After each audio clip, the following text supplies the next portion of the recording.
Imagine the world's most crucial waterway, a marvel of engineering that moves billions in cargo daily, suddenly brought to a standstill. The Panama Canal, a lifeline of global trade, now stands at the brink of an unprecedented crisis. What began as subtle vibrations has escalated into a full-blown emergency, sending shockwaves through the global economy.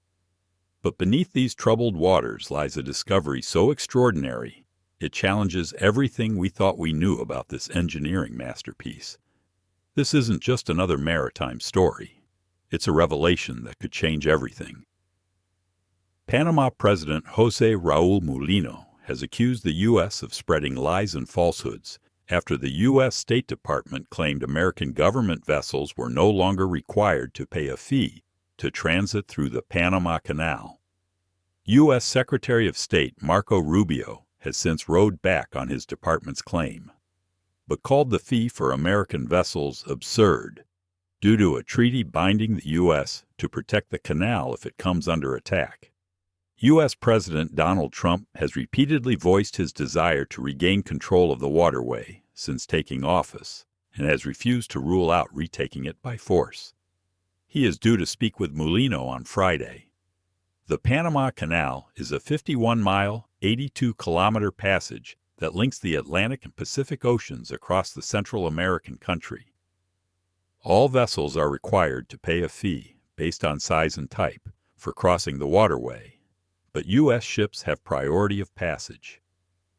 In a post on X on Wednesday, the State Department wrote, U.S. government vessels can now transit the Panama Canal without charge fees, saving the U.S. government millions of dollars a year. Mulino reacted to the statement by saying he rejects this method of managing bilateral relations on the basis of lies and falsehoods. He said he asked his ambassador in Washington to take firm steps to reject the claim, calling it simply and plainly intolerable. Mulino added that U.S. government vessels, including Navy vessels, paid $6 to $7 million, 4.8 to 5.6 million pounds a year, for the right of passage. It's not as if the canal toll is breaking the economy of the United States, he added. The Panama Canal Authority, ACP, also made a statement saying it had not made any adjustment to tolls, adding that it was open to establishing a dialogue. After Rubio and Mulino's meeting, Panama announced it would not renew its membership of China's infrastructure building program known as the Belt and Road Initiative. Rubio welcomed this move, calling it a great step forward, though Panama denied that the decision had been made at the request of the U.S. Trump has expressed fears that China could close the canal to the U.S. in the event of a crisis, something Panama and China have strongly denied.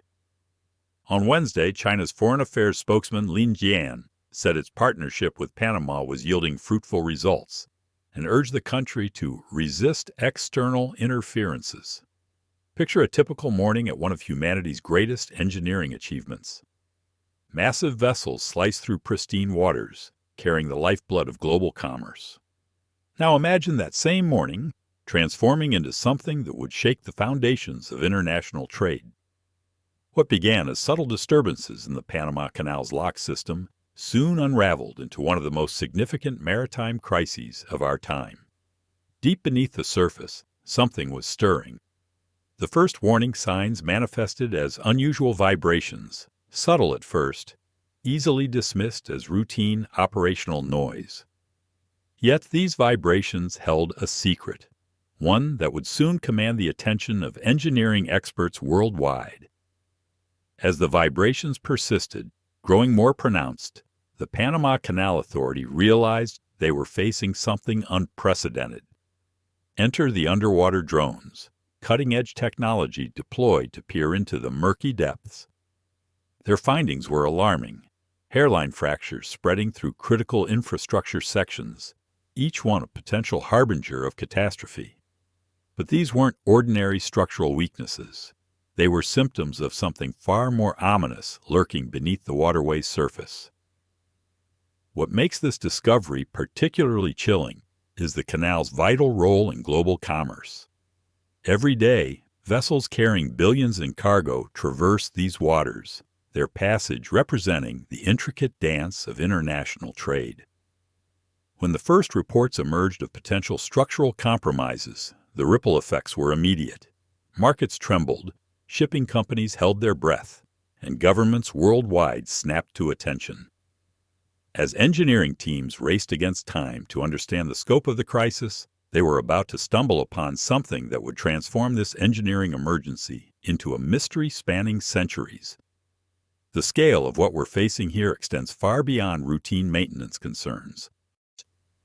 Geological experts, armed with advanced monitoring equipment, have identified what appears to be a previously unknown tectonic fault line, a sleeping giant beneath one of the world's most crucial waterways. This discovery transforms our understanding of the region's geological stability and poses questions that keep engineers awake at night. Consider the sheer magnitude of what's at stake. A waterway that handles more than 5% of global maritime commerce. A crucial link between the Pacific and Atlantic Oceans, now potentially compromised by forces far beyond human control. The U.S. Army Corps of Engineers' rapid deployment speaks volumes about the severity of the situation. When the world's leading engineering minds drop everything to assess a canal, you know something unprecedented is unfolding. But what's truly fascinating is the ripple effect throughout the global economy. Markets from Shanghai to Rotterdam have already begun pricing in the possibility of major disruptions. Shipping companies are quietly running scenarios for alternative routes, longer, costlier paths that harken back to the days before the canal's existence. We're witnessing the kind of situation that maritime experts have theorized about but hope never to face. As pressure mounts on the Panama Canal Authority, they're racing against time to understand the full scope of these structural anomalies. Every passing vessel now carries not just cargo, but the weight of uncertainty. The question isn't just about how to fix the immediate problems. It's about whether we're prepared for the possibility that one of global trade's most fundamental assumptions might need to be reconsidered. Yet, beneath these turbulent waters, as engineers grappled with the mounting crisis, their high-tech equipment was about to reveal something that would make the structural concerns pale in comparison. Ancient structures hidden for centuries began to emerge from the murky depths. These weren't just remnants of past civilizations.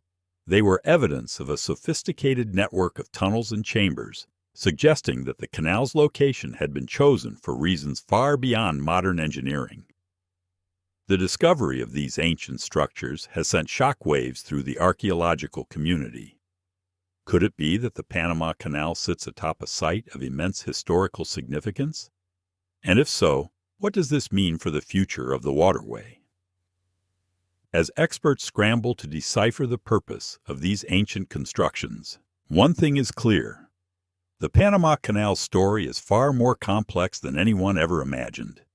The true scale of the Panama Canal crisis emerged through a barrage of technical data that left even seasoned engineers struggling to comprehend its magnitude.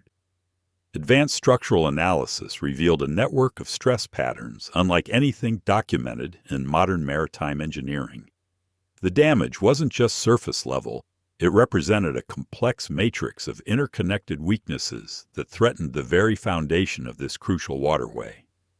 Geological survey teams, equipped with state-of-the-art seismic monitoring equipment, mapped an intricate web of fault lines beneath the canal zone. Their findings painted a disturbing picture. The tectonic activity wasn't isolated. It formed part of a larger geological system that had somehow remained undetected during decades of operation. The data suggested potential movement patterns that could trigger catastrophic failures with minimal warning. The technical assessment painted an increasingly dire picture. Stress tests indicated that critical support structures were operating dangerously close to their theoretical limits. Each passing vessel now represented not just a commercial journey, but a calculated risk. The engineering teams found themselves facing a paradox: maintaining operations while preventing potential catastrophic failure. Real-time monitoring systems began throwing up red flags with alarming frequency. The structural integrity issues weren't static. They were dynamic, evolving challenges that seemed to worsen with each passing day. As one section showed signs of stabilization, another would display concerning patterns. The canal's complex lock system, once a marvel of engineering precision, now exhibited signs of stress that defied conventional repair approaches. Meanwhile, shipping companies worldwide started receiving technical briefings that forced them to confront an uncomfortable reality. The canal's operational parameters were being revised downward, drastically affecting global maritime logistics. Vessels that once passed through routinely now face stringent new restrictions, backed by engineering data that couldn't be ignored. The economic shockwaves, a global trade crisis, unfolds. As the technical reality of the crisis became clearer, the economic implications began to cascade through global markets, transforming an engineering challenge into a potential economic catastrophe. Major shipping companies started rerouting vessels around South America's Cape Horn, adding weeks to journey times and sending transportation costs soaring. The impact? A complex web of disrupted supply chains that touched everything from consumer electronics to essential medical supplies. Economists watching the situation unfold began drawing alarming parallels to the Suez Canal crisis. But with one crucial difference. This wasn't just about a single blocked channel. This was about the potential long-term instability of a crucial global trade artery. Insurance companies started revising their risk assessments, leading to premium hikes that sent shockwaves through maritime commerce. The real-time economic consequences manifested in unexpected ways. Ports from Singapore to Rotterdam began experiencing unprecedented congestion as shipping companies scrambled to adjust their routes. The ripple effects touched industries far removed from maritime trade.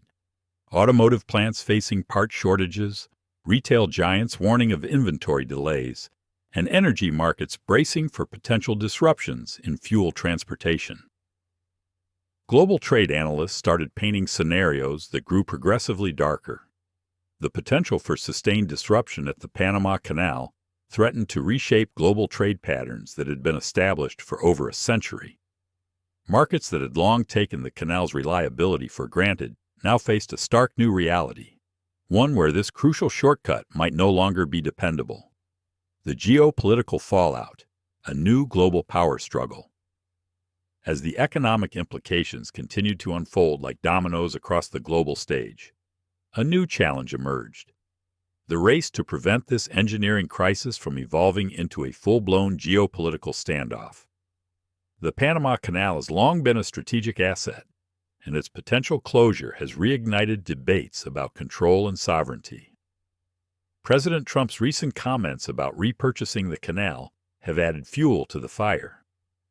"We didn't give it to China. We gave it to Panama, and we're taking it back," he declared, alleging that Panama had broken its promise to remain neutral and that China was operating the canal. "Panama's promise to us has been broken, and the spirit of our treaty has been totally violated," he added. These statements have sparked a heated debate about the future of the canal. Should the U.S. reclaim control of this vital waterway? And if so, what would that mean for global trade and international relations? The stakes couldn't be higher, as the canal's closure threatens to reshape the balance of power in the Western Hemisphere. The race against time, engineering solutions in the face of nature's fury. In the shadow of mounting global pressure, an unprecedented engineering operation is unfolding at the Panama Canal. This isn't just about fixing cracks anymore. It's about reinventing how we approach infrastructure on a massive scale. The repair efforts currently underway represent the most ambitious maritime engineering project since the canal's original construction, with teams working around the clock in a desperate race against time. Advanced technology has become the cornerstone of these efforts. Cutting-edge, AI-powered monitoring systems now track every microscopic shift in the canal's structure. These systems, drawing from a network of thousands of sensors, provide real-time data that would have been unimaginable just a decade ago. But here's what makes this truly remarkable: the integration of predictive analytics with hands-on engineering. The scope of the repair effort is staggering. Engineers aren't just patching problems, they're implementing revolutionary solutions that could redefine maritime infrastructure. Specialized underwater repair drones, equipped with advanced materials technology, work in conditions too dangerous for human divers. These machines, guided by precision control systems, can perform repairs with microscopic accuracy. Timeline projections paint a sobering picture. Initial estimates suggested months of work, but as engineers delve deeper into the complexity of the challenges, these timelines keep shifting. The interconnected nature of the problems means that fixing one issue often reveals three more. It's a technological game of whack-a-mole, with global trade hanging in the balance. Cost analyses are reaching figures that make even seasoned economists pause. When you factor in not just the direct repair costs, but the broader economic impact, we're looking at numbers that dwarf the canal's original construction costs, adjusted for inflation. As engineering teams push the boundaries of what's possible, a new reality is emerging, one where traditional solutions may no longer be enough to combat the forces of nature and time. The future of global trade, a world at the crossroads. As we stand at this crossroads of global commerce, one thing becomes crystal clear. The story of the Panama Canal crisis isn't just about a waterway in crisis. It's about humanity's need to reimagine its relationship with the infrastructure that connects our world. The discovery of ancient structures beneath the canal, the revelation of a hidden tectonic fault line, and the mounting engineering challenges all point to a larger truth. Our world is far more interconnected and fragile than we ever realized. The Panama Canal crisis is a wake-up call, a reminder that the foundations of global trade are not invincible. As we grapple with the immediate challenges, we must also look to the future, rethinking how we build, maintain, and protect the infrastructure that sustains our modern world. The stakes couldn't be higher, and the clock is ticking. The world is watching, and the Panama Canal's fate will shape the course of global trade for generations to come.